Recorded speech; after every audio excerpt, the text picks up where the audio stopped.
Noong taong 1980, may mga naging kwento tungkol sa isang liblib na baryo sa Bulacan. Kwento tungkol sa mga duwende, kung paano nila tinulungan ang ilang mga piling mamamayan na umangat at magbago ang buhay, at narito ang ilan sa mga kwentong yon. Noong tag-ulan ng 1980, ang bukid ni Mang Tomas sa maliit na baryo sa San Miguel, Bulacan, ay halos tuyot na parang lesyan na pinagkaitan ng ulan. Araw-araw, pinagmamasdan niya ang mga uhay ng palay na nanghihina, ang lupa't nagkakalyo sa init. Wala siyang magawa kundi magdasal sa itaas ng bubong ng kubo, habang ang hangin ay humahalik sa mga dahon ng matandang balete sa gilid ng sakahan. Isang umaga, matapos ang malakas na ambon, napadpad si Mang Tomas sa puno ng balete upang tingnan ang mga alagang kalapati. Sa may ugat nito, nakita niya ang sunod-sunod na maliliit na bakas, parang mga paa ng sanggol, ngunit payat at matulis ang dulo. May naiwan ding piraso ng bulak na tila ginamit na pambalot. Walang duda, may dumaan na hindi karaniwan. Bilang isang matandang naniniwala sa kinaugaliang pamahiin, dinalhan niya ang puno ng tumpok na hinog na mangga mula sa kanyang puno at isang pulang kandilang nakaukit ng krus. Para sa mabuting loob, bulong niya at umuwing may bahagyang pag-asa. Dumaan ang mga linggo. Ang mga ulap ay nagpatawad sa lupa at unti-unting nagbalik ang sigla ng palayan. Ngunit hindi inasahan ni Mang Tomas ang kanyang makikita nang dumating ang anihan. Ang bawat uhay ay yumabong ng doble ang laki, tila binigyan ng lakas ng lihim na kamay. Ang mga butil ay matatag at mabibigat, hindi katulad ng dati.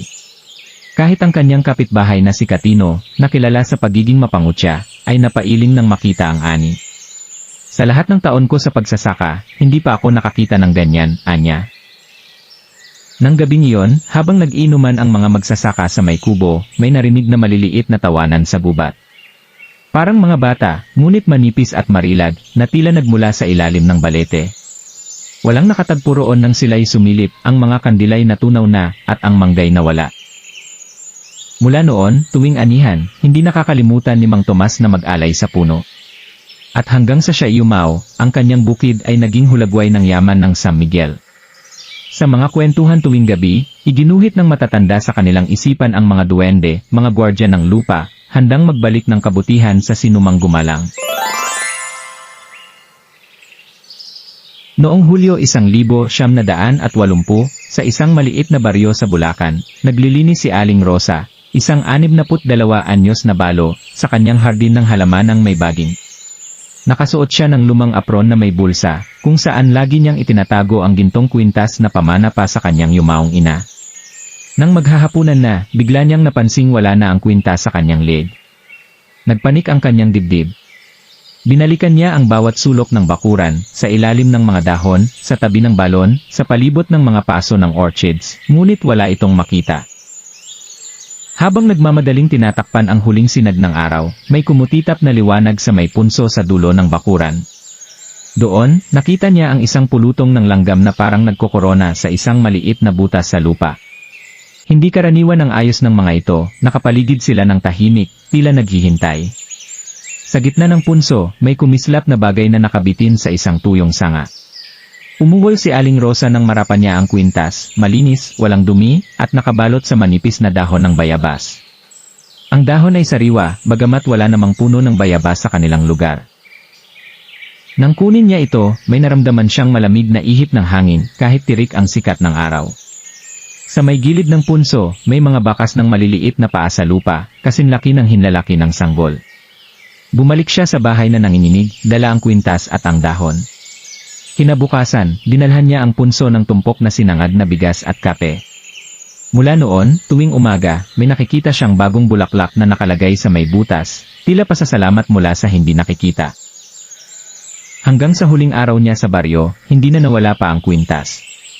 At tuwing sasapit ang hapon, naglalagay pa rin si Aling Rosa ng pirasong candy sa ilalim ng punso, isang kinaugaliang handog sa mga duwendeng nagbabantay.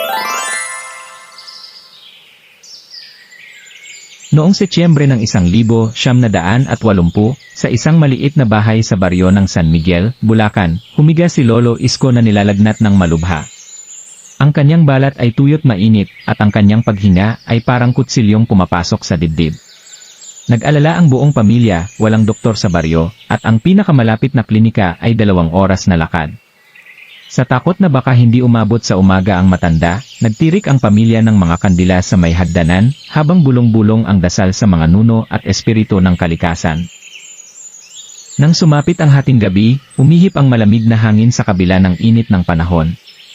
Isang apo ni Lolo Isko, si Neneng, ang napabalikwa sa pagkakatulog nang marinig niya ang kaluskos sa may bintana. Sa dilim, may nakita siyang anino, parang batang yumuko sa may halaman ng lagundi at sambong.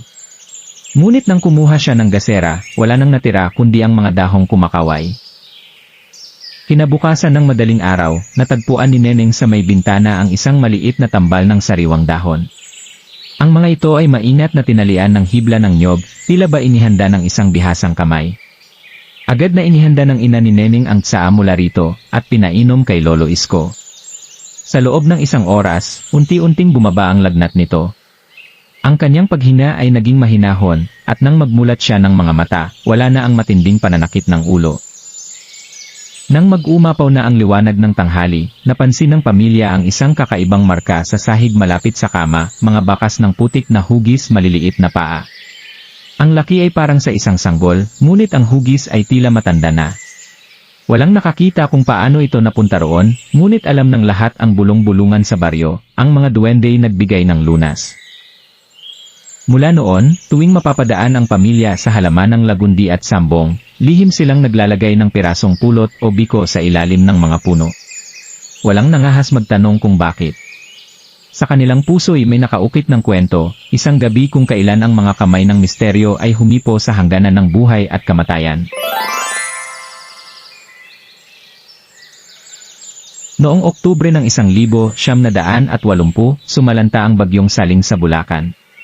Sa baryo ng San Isidro, naghahanda ang mag-asawang Ruben at Marta Santos na lumikas dahil sa isang nagbabantang puno ng nara sa likod ng kanilang maliit na bahay. Ang puno, halos 1 siglo na ang tanda, ay nakatindig ng hilig ng husto, parang handang yakapin ang lupa. 2 araw bago dumating ang unos, sinabihan ni Ruben ang kanyang may bahay na mag-empeke na. Kung saan man tayo dalhin ng hangin, huwag dito, anya, na nakatitig sa mga ugat ng punong nanganganib mabunot. Ngunit si Aling Marta ay ayaw umalis. Paano ang mga alaala natin dito, bulong niya, hawak ang larawan ng kanilang mga anak na nasa Maynila. Sa huli, napilitan silang manatili nang magdilim ang langit at magsimulang humagupit ang ulan. Nang gabing iyon, ang hangin ay umugong na parang kulog. Sa bawat pag-iyak ng bagyo, ang puno ay sumasayad na sa bubong, naglalagablab ng takot sa dibdib ni Ruben. Nang maghating gabi, isang malakas na lagitik ang pumunit sa himpapawid. Sa ilalim ng kidlat, nakita niyang unti-unting sumugsob ang puno patungo sa kanila. Ngunit sa halip na gumuho ng tuluyan, ang tuktok nito ay biglang huminto sa isang dipa mula sa sahig ng bahay. Parang may di nakikitang bisig ang humawak sa puno.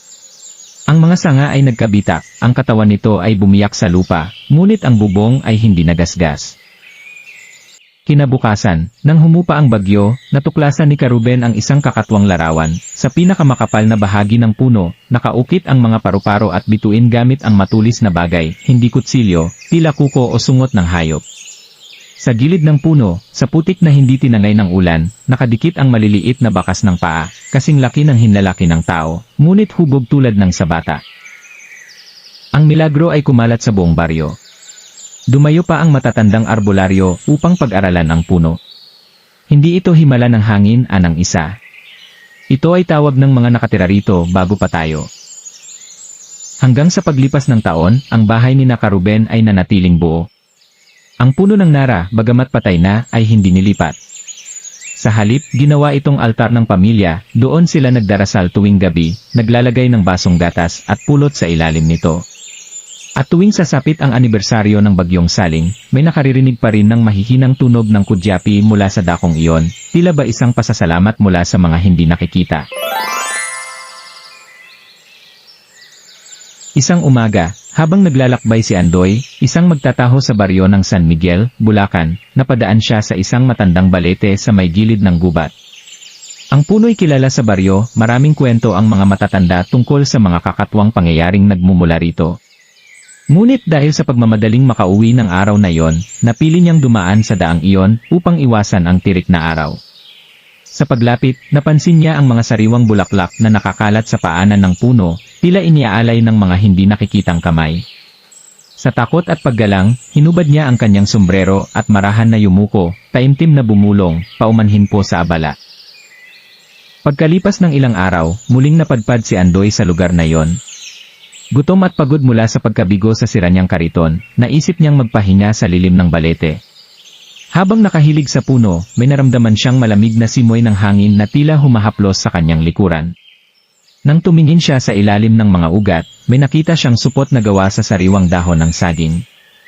Nanginginig ang kamay, binuksan niya ito, laman ay mga lumang barya na kalawangin ngunit mabigat. Agad niyang nakilala ang mga mukha ng Hapon sa mga pera, mga bagay na bihira nang makita sa panahong iyon. Dinala niya ang supot sa kanyang tiyahin, isang veterana ng digmaan, upang ipasuri. Sinabi nito na ang mga barya ay mula pa noong panahon ng Hapon at may halaga sa mga kolektor. Ipinagbili ni Andoy ang mga ito sa isang negosyanteng taga Maynila, at ang perang nakuha niya ay sapat para mapalitan ang sira niyang kariton at makabili ng bagong kalakal. Ngunit ang pinakamalaking takot ay nangyari sa gabi ng pagbebenta. Nanaginip si Andoy ng isang maliit na lalaki, nakasuot ng sombrerong gawa sa dahon. Tila nagmamadali itong magsalita, hindi ka tulad ng iba, hindi ka ng istorbo. Bago maglaho ang panaginip, may narinig siyang malalim na ungol mula sa ilalim ng lupa, tila ba nagpaalam. Hanggang sa maglaon, ipinangako ni Andoy sa sarili na hinding-hindi na siya dadaan sa balete ng walang paggalang. Ang supot at mga barya ay naging alamat sa baryo, patunay raw na ang mga duwende, kapag iginalang, ay nagbabalik ng biyaya. Hanggang ngayon, sa ilalim ng punong iyon, may mga naglalagay pa rin ng bulaklak o piraso ng pagkain sakali mang may dumaan na muli. Kung nagustuhan niyo ang ating kwento ngayon mga kahiwaga, ay huwag niyong kalimutang mag-like, comment at i-share na din ang ating video.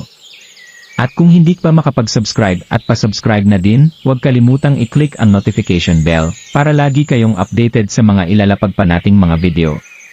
Kung mahilig naman kayong makinig ng mga nakakatakot na kwento, ay imbitahan ko lang kayo sa channel ni Sir Vic sa Ang Pahina Horror Stories. Ilalagay ko na lang sa comment section ang link ng kanyang channel.